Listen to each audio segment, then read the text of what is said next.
Kubera channel స్వాగతం అండి. So ఈరోజు మార్కెట్ మనం చూసినట్లయితే సెన్సెక్స్ 78,058 దగ్గర క్లోజ్ అయింది విత్ 0.27% డౌన్తో.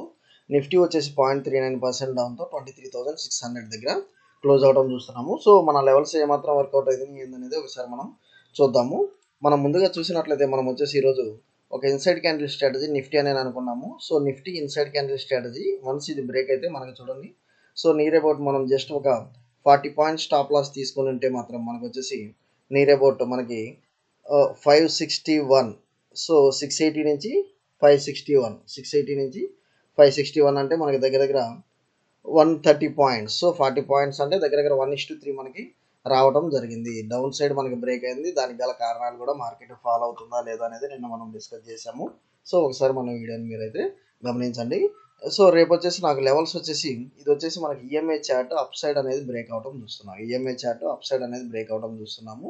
సో ఆల్రెడీ మనకి అప్ సైడ్ బ్రేక్ అయింది. నేను వచ్చేసి రేపు ఒకవేళ నేను యాజ్ పర్ దిస్ వచ్చేసి రేపు మార్కెట్ ఈ 23,560 లెవెల్స్ అనేది స్టాప్ లాస్గా తీసుకొని నాకు ఫస్ట్ మొమెంటం వచ్చేసి అప్ స్వింగ్ అయితే ఉండబోతుంది అన్నట్టుగా నాకు కనిపిస్తుంది. సో నేను వచ్చేసి ఎక్కడికి స్టాప్ లాస్ తీసుకుంటాను, ఇది స్టాప్ లాస్ తీసుకొని కాకపోతే ఏంటంటే మనకి ఇంత స్టాప్ లాస్ అంటే నియర్ అబౌట్ 628 నుంచి 558. సో నా అరౌండ్ 70 పాయింట్స్ స్టాప్ లాస్ అంటే అది మనకు వచ్చేసి చాలా ఎక్కువగా కనిపిస్తుంది. సో అంత స్టాప్ లాస్తో మనం ట్రేడింగ్ అయితే మనం వచ్చేసి లెవెల్స్ అయితే తీసుకోలేము.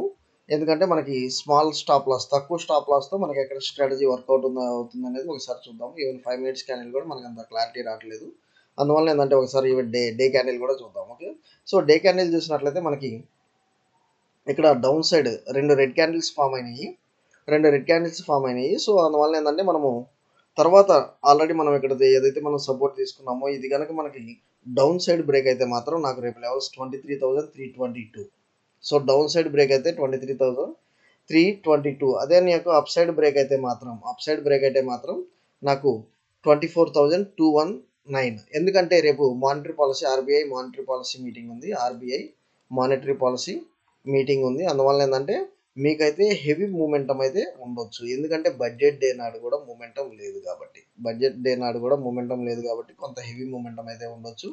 సో మనకి ఇది మేజర్గా repo rate, reverse repo rate మీద ఫోకస్ అయితే చేస్తున్నారు. ఒకవేళ మనకు మంచి రేట్ కట్ కనుక ఉంటే మాత్రం మనకు మంచి బుల్లిష్ మూమెంటం అయితే ఉంటుంది. ఈ టైంలో రేట్ కట్ అయితే కంపల్సరీ అన్నట్లుగా కూడా మనకి న్యూస్ అయితే వస్తుంది. కంపల్సరీ రేట్ కట్ అయితే ఉండాలి. ఎందుకంటే మనకి లిక్విడిటీ మార్కెట్లో అయితే కావాలి. ఓకే, రూపాయి అనేది మన డే బై డే మనకి క్షీణిస్తుంది కాబట్టి కొంత సపోర్ట్ అయితే కావాలి మనకి ఆర్బీఐ నుంచి.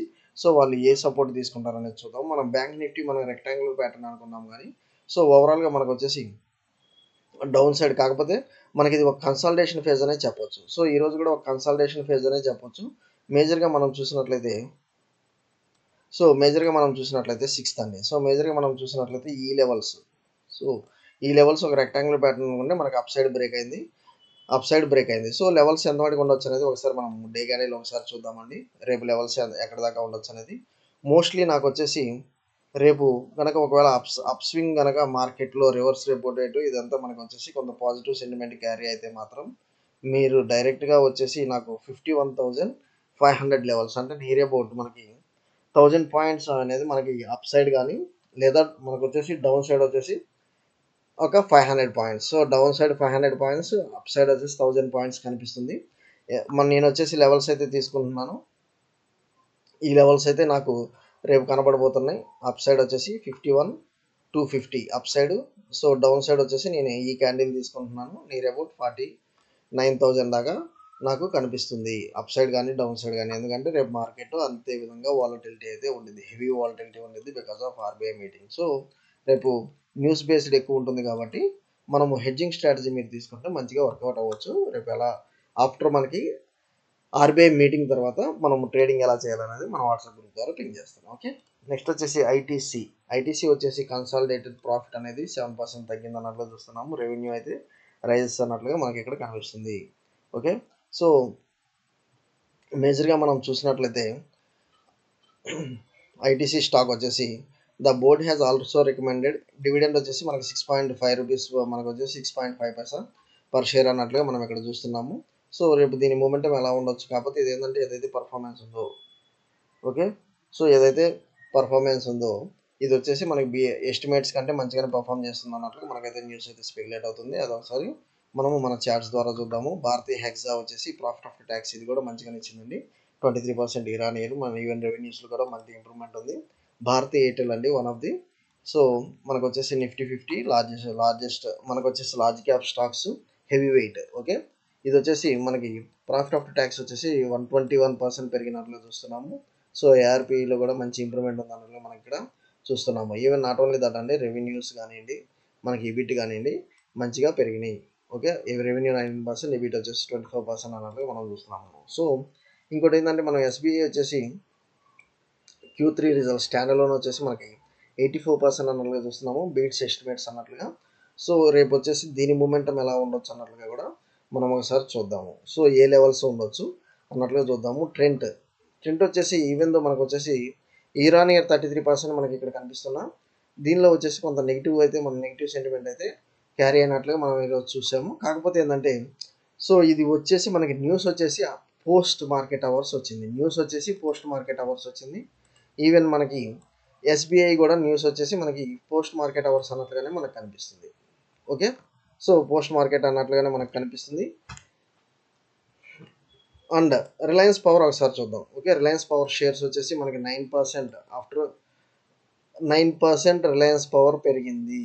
9% రిలయన్స్ పవర్ పెరిగింది. దానికి గల మేజర్ కారణం చూడండి, Reliance power shares saw significant 8.64% growth following announcement of net profit of 41.95 crore for December quarter, making a recovery from large loss last year.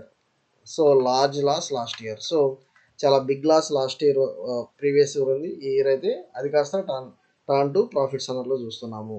So మేజర్గా నేనైతే ఏ స్టాక్స్ రేపు మనం ట్రేడ్ చేయొచ్చు అనేది ఒకసారి చూద్దాము. నేను ఈ ఆర్ పవర్ అయితే బయింగ్ సైడ్కి వెళ్తున్నానండి. సో ఆర్ పవర్ నేనైతే బయింగ్ సైడ్కి వెళ్తున్నాను, ఎందుకంటే డెట్స్ అన్ని క్లియర్ చేసి మంచి లెవెల్స్ అయితే మనకి దొరుకుతుంది. స్టిల్ మనం బై చేయొచ్చు అంటే మీరు ఇప్పుడైనా ఎంటర్ అవ్వండి ఆర్ పవర్. ఓకే, ఆర్ పవర్లోకి మీరు ఇప్పుడైనా ఎంటర్ అవ్వండి. నెక్స్ట్ వచ్చేసి నాకు ఎస్బీఐ అండి. సో ఎస్బీఐ వచ్చేసి నేను వచ్చేసి రేపు పాజిటివ్ సెంటిమెంట్ క్యారీ చేస్తుంది అనుకుంటున్నాను. నేనైతే రేపు వచ్చేసి దీన్ని వచ్చేసి మీకు ట్రేడింగ్ ఎలా చేయాలనేది ఒకసారి చూద్దాము. నాకు డే క్యాండిల్ చూసినట్లయితే డౌన్ సైడ్ మూమెంటం కనిపిస్తుంది. మనకి డౌన్ సైడ్ మూమెంటం కనిపిస్తుంది. అండ్ సో 15 minutes స్కాన్లో వచ్చేసి నాకు ఒక ఇన్సైడ్ క్యాండిల్ స్ట్రాటజీ ఇక్కడ కనబడిందండి. సో 754 అబోవ్, ఒకవేళ ఇది వచ్చేసి మనకి ఫ్లాట్లో కనుక ఓపెన్ అయితే 754 అబోవ్ నేను బయింగ్ తీసుకుంటాను. అండ్ డౌన్ సైడ్ వచ్చేసి 750 అబోవ్ నేను సెల్లింగ్ తీసుకుంటాను. సో ఈ 2 పాయింట్స్ నేను స్టాప్ లాస్ తీసుకుంటాను. And more over so just మనకు వచ్చేసి ఒక 4 points రిస్క్ కాబట్టి మీరు కంపల్సరీ రేపు ఎస్బీఐ అయితే ట్రేడ్ చేయండి. ఇంకోటి వచ్చేసి యూపీఎల్ అనేది మనకి డే క్యాండిల్ చూద్దాము. ఇది ఎందుకంటే మనకి యూపీఎల్ డే క్యాండిల్ తర్వాత మనకి 3 months September, November, December and January, so ఏదైతే కన్సాలిడేషన్ ఫేజ్ ఉందో ఇది మనకి బ్రేక్ అయినట్లుగా మనం ఇక్కడ చూస్తున్నాము యూపీఎల్. సో ఇక్కడ నుంచి మీరు 590, 600 స్టాప్ లాస్ పెట్టుకొని మీరు దీనిలో బయింగ్ సైడ్కి అయితే వెళ్ళొచ్చు. యూపీఎల్. ఓకే, సో ట్రెండ్ అయితే చాలా కరెక్షన్ వచ్చిందండి. సో ఇంకా ఇది వచ్చేసి ఇంకా ఈరోజు బాగా బిగ్ ఫాల్ ఉంది, ఇంకా పడే ఛాన్స్ అయితే నాకు ఇక్కడ కనిపిస్తుంది. ఎందుకంటే లెవెల్స్ కూడా బ్రేక్ అయింది డౌన్ సైడ్. అందువల్ల ఏంటంటే నేను సెల్లింగ్ సైడ్ ఉంటాను. ఐటీసీ వచ్చేసి 1, 2, 3, 4, సో 4 క్యాండిల్స్ తర్వాత మనకి డౌన్ సైడ్ 4 క్యాండిల్స్ వచ్చింది కాబట్టి మోస్ట్లీ ఇది 429 దగ్గర సపోర్ట్ తీసుకొని బౌన్స్ బ్యాక్ అవుతుంది. ఎవరైతే ఐటీసీ హోల్డ్ చేస్తున్నారో లెవెల్స్ అయితే చూడండి. నేనైతే మేజర్గా ఆర్ పవర్ ఒకటి, ఎస్బీఐ ఒకటి రికమెండ్ చేస్తున్నాను ఫర్ సేఫ్ ఇన్వెస్ట్మెంట్ కానివ్వండి, ట్రేడింగ్ కానివ్వండి, మీరు బై అయితే చేసుకోండి. థ్యాంక్ యూ అండి. Follow for important updates Kubera channel.